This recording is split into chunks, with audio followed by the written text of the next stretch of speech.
১৯১২ সালের ১০ এপ্রিল ইংল্যান্ডের সাউথহ্যাম্পটন বন্দর থেকে বিশাল ও বিলাসবহুল জাহাজ আরএমএস টাইটানিক তার প্রথম যাত্রা শুরু করে নিউ ইয়র্কের উদ্দেশ্যে। জাহাজটি ছিল সেই সময়ের সবচেয়ে আধুনিক ও বড় সমুদ্রযান। মানুষ একে বলত অডুব্য, যেন প্রকৃতির কোনো শক্তি একে ডুবাতে পারবে না। এই জাহাজে উঠেছিল প্রায় ২,২০০ মানুষ।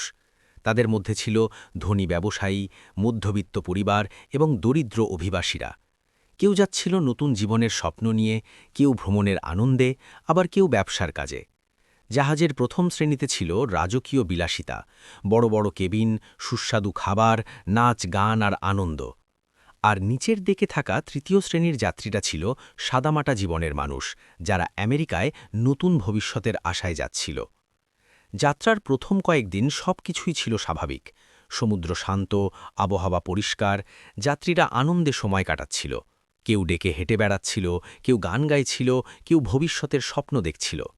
কিন্তু কেউ জানত না একটি ভয়াবহ বিপদ ধীরে ধীরে তাদের দিকে এগিয়ে আসছে। ১৪ই এপ্রিল রাত। আকাশ ছিল অন্ধকার, চারদিকে হিমশীতল ঠান্ডা।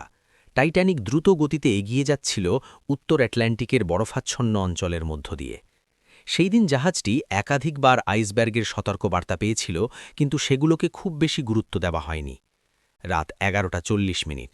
হঠাৎই সামনে দেখা যায় বিশাল একটি বরফখণ্ড। জাহাজ ঘোরানোর চেষ্টা করা হয়, কিন্তু সময় ছিল খুবই কম। কয়েক সেকেন্ডের মধ্যেই জাহাজটি আইসবার্গের সঙ্গে ধাক্কা খায়। আঘাতটি বাইরে থেকে খুব বড় মনে না হলেও জাহাজের নিচের অংশে মারাত্মক ক্ষতি হয়।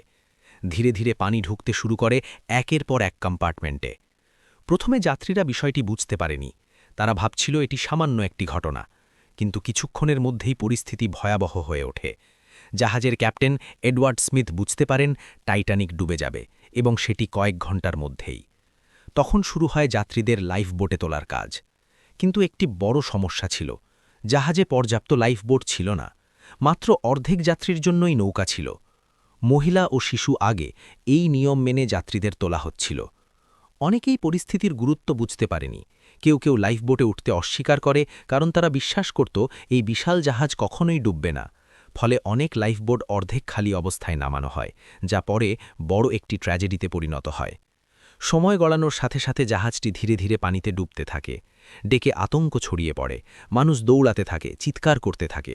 কেউ প্রিয়জনকে খুঁজছে, কেউ বাঁচার শেষ চেষ্টা করছে। এই ভয়াবহ পরিস্থিতির মধ্যেও কিছু অসাধারণ মানবিক দৃশ্য দেখা যায়। অনেক পুরুষ নিজের জীবন ত্যাগ করে নারী ও শিশুদের লাইফবোটে তুলে দেয়। স্বামী স্ত্রী একে অপরের হাত ধরে শেষ মুহূর্ত পর্যন্ত একসাথে থাকে। কিছু সঙ্গীতশিল্পী শেষ পর্যন্ত ডেকে দাঁড়িয়ে সঙ্গীত বাজাতে থাকে, যাতে মানুষ কিছুটা শান্ত থাকে।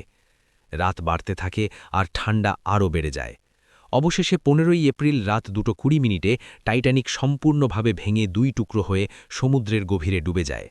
যারা পানিতে পড়েছিল তাদের জন্য পরিস্থিতি ছিল আরও ভয়ঙ্কর। পানির তাপমাত্রা ছিল হিমাঙ্কের কাছাকাছি। কয়েক মিনিটের মধ্যেই শরীর জমে যায় আর মানুষ একে একে মৃত্যুর কোলে ঢলে পড়ে। চারদিকে শুধু চিৎকার, কান্না আর সাহায্যের আকুতি। অন্ধকার সমুদ্র যেন গিলে নিচ্ছিল হাজারো জীবন, হাজারো স্বপ্ন। এই দুর্ঘটনায় প্রায় ১৫০০ মানুষ প্রাণ হারায়। মাত্র ৭০০ জনের মতো মানুষ বেঁচে যায়, যারা লাইফবোটে উঠতে পেরেছিল। কয়েক ঘণ্টা পর উদ্ধারকারী জাহাজ আরএমএস কার্পেথিয়া ঘটনাস্থলে পৌঁছে জীবিতদের উদ্ধার করে। এই ঘটনা পুরো বিশ্বকে স্তব্ধ করে দেয়। মানুষ বুঝতে পারে প্রযুক্তি যতই উন্নত হোক, প্রকৃতির শক্তির সামনে মানুষ অসহায়। টাইটানিক দুর্ঘটনার পর সমুদ্রযাত্রার নিয়মে বড় পরিবর্তন আনা হয়। সব জাহাজে পর্যাপ্ত লাইফবোট রাখা বাধ্যতামূলক করা হয়।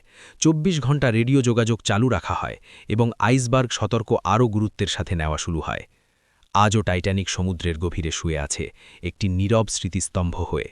এটি শুধু একটি জাহাজের গল্প নয়, এটি মানুষের অহংকার, ভালোবাসা, ত্যাগ ও বেদনার এক চিরন্তন কাহিনী। এই গল্প আমাদের মনে করিয়ে দেয় জীবন কতটা অনিশ্চিত আর প্রতিটি মুহূর্ত কতটা মূল্যবান।